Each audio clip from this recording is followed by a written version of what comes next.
మేము వారాహి అమ్మవారి టెంపుల్కి వచ్చాము. మేము వచ్చేసరికి టెంపుల్ క్లోజ్ అయిపోయింది. ఆషాఢ మాసంలో నవరాత్రులు జరుగుతాయి కదా వారాహి అమ్మవారికి. మీలో ఎంతమంది తెలుసో కామెంట్ రూపంలో చెప్పండి. అలాగే నాతో పాటు మీరు కూడా దర్శనం చేసుకోండి. పక్కనే నాగదేవత కూడా ఉన్నారు. పుట్ట మీదే అమ్మవారిని మీరు చూడొచ్చు. చాలా బాగా అనిపించింది. ఈ టెంపుల్ వచ్చేసి కొండల మధ్యలో ప్రశాంతమైన వాతావరణంలో ఉంటుంది.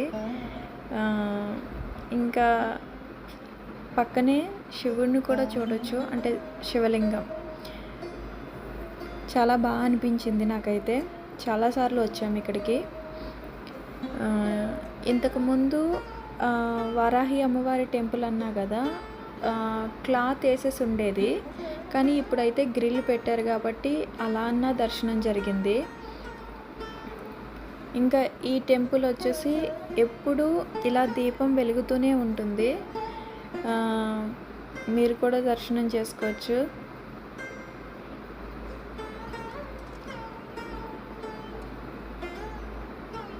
ఈ ప్లేస్ ఎందుకో నాకు చాలా బాగా నచ్చుతుంది.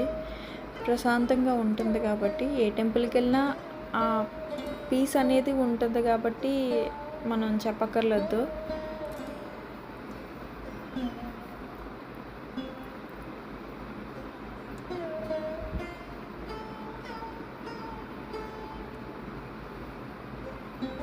అలాగే మనం ఏ టెంపుల్కి వెళ్ళినా ముందు వినాయకుడు అయితే కనిపిస్తారు కదా, అలాగే ఇక్కడ కూడా ఉంది.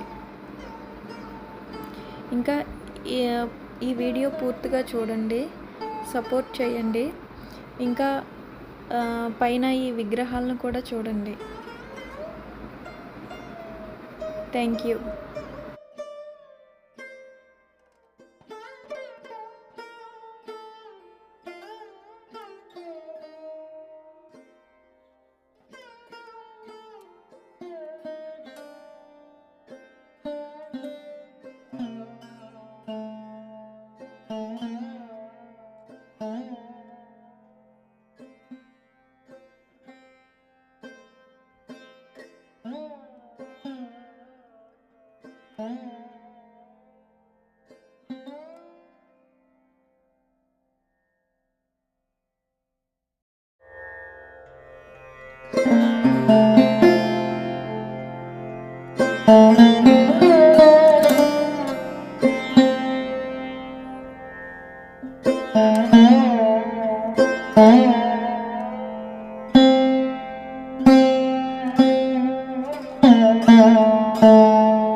Thank you.